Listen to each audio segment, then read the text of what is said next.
Magandang umaga po sa inyong lahat. I'm sure marami sa inyo narinig ng kwentong ito. May isang lalaki na lumapit sa isang pari para idulog ang kanyang problema. Ang problema ng lalaki ay may kinalaman sa tithing o pagbibigay ng ikapo, bagay na kanyang natutuhan at niyakap matapos niyang dumaan sa isang Christian formation. Ayon sa lalaki, noong 10,000 pesos pa lamang, 10,000 pesos per month pa lamang kinikita niya, madali at magaan lang sa kanya ang pagbibigay ng ikapu, tulad ng kanyang ipinangako sa Diyos. Buwan-buwan, nagbibigay siya ng 1,000 pesos. Pero ngayong kumikita na siya ng mahigit sa 100,000 pesos a month, napakahirap at napakabigat na para sa kanya ang tithing. Kasi kung tutuparin pa rin niya ito, kailangan magbigay siya ng 10,000 pesos buwan-buwan o 100,000 pesos taon-taon sa kanyang simbahan, sa kanyang parokya. Pinag-isipan at pinagnilayan ng pari ang problema ng lalaki, pero wala siyang ibinigay na payo, advice sa kanya. Ang sabi lamang ng pari ay, naunawaan ko ang dilema mo. Ito ay bagay na dapat nating dalhin sa panalangin. We must bring this into prayer. Gusto mo bang samahan at sabayan ako sa pagdarasal? Tanong ng pari. Sumang-ayon naman ang lalaki sa mungkahi ng pari. Sumama siya sa loob ng Adoration Chapel para magdasal.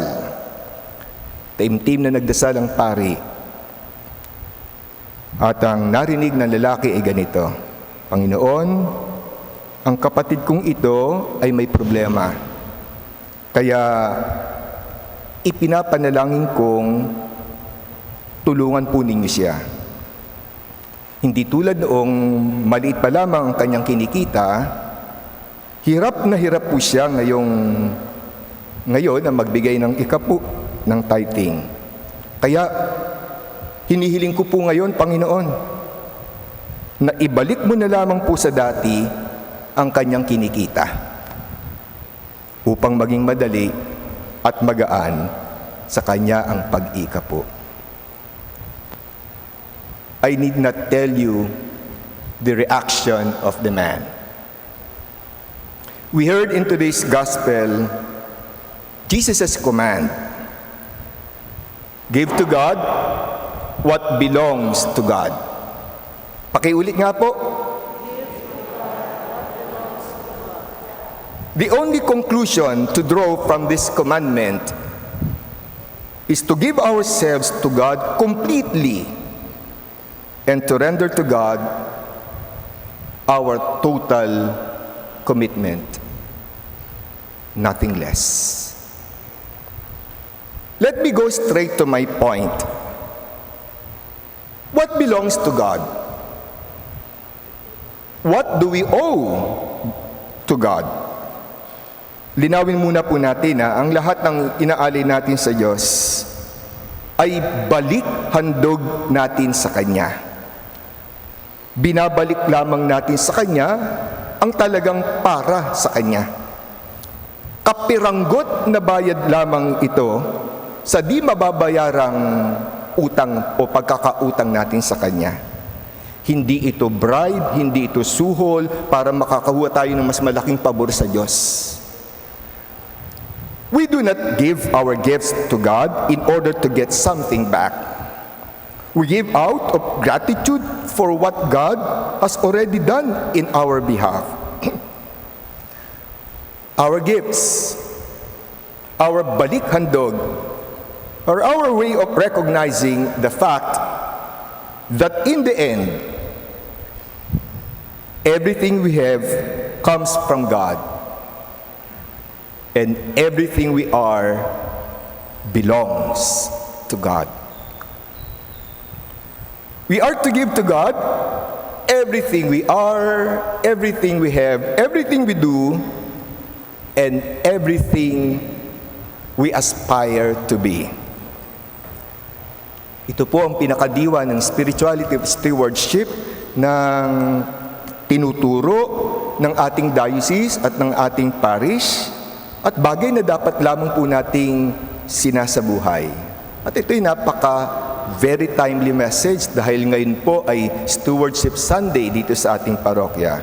Tulad na nasabi ko na ng maraming beses sa mga talks and homilies ko, ang stewardship ay hindi lamang usapin ng pagbibigay ng konting bahagi ng ating time, talent, and treasure. Stewardship is about all our gifts and how we are called to be good stewards in every dimension of our lives. Loving God, not half-heartedly or part-way, but with all our heart, soul, mind, and strength. Stewardship is about being grateful for all God's blessings, being responsible and prudent in the use of these gifts, and sharing those gifts freely and generously out of a sense of love and justice. Stewardship ultimately